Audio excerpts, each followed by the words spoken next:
হেই ল'ৰাসকল, তোমালোকে কোৱাচোন, পুৰুষে কি পালে আটাইতকৈ বেছি সুখী হয়?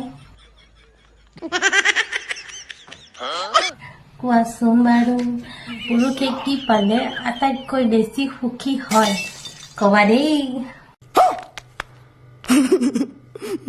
আচ্ছা, প্ৰশ্নটো শুনিলে নহয় ৰাইজ, এনেকুৱা অদ্ভুত ধৰণৰ প্ৰশ্ন মানে সোধে, মাথাৰ চুলি মানে আপোনাৰ থিয় হৈ যাব।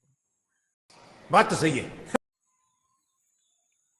এতিয়া সুখী হোৱা বস্তু বহুত আছে, আটাইতকৈ সুখী হোৱা বস্তু। তো তাৰ মাজতে মই দুটামান বস্তুৰ কথা কওঁ, দুটামান বস্তুৰ নাম কওঁ।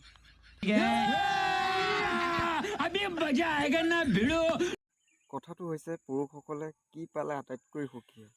কিছুমান পুৰুষ আছে টপাত টপ পালেও সুখী হৈ যায়, কিছুমান পুৰুষ আছে কমলা দুটা যদি পিঠা চিঠা পায় সুখী হৈ যায়।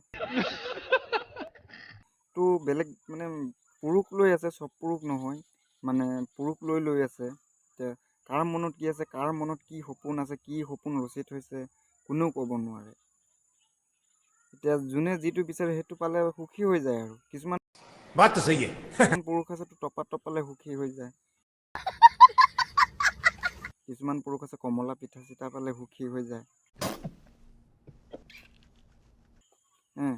তো যেনেকুৱা প্ৰশ্ন তেনেকুৱা উত্তৰ, আৰু মানে এনেকুৱা প্ৰশ্ন মানে মাথাই ঘামি যাব তথাপিও উত্তৰ নল'ব, এনেকুৱা কিছুমান প্ৰশ্ন কৰি বহি থাকে।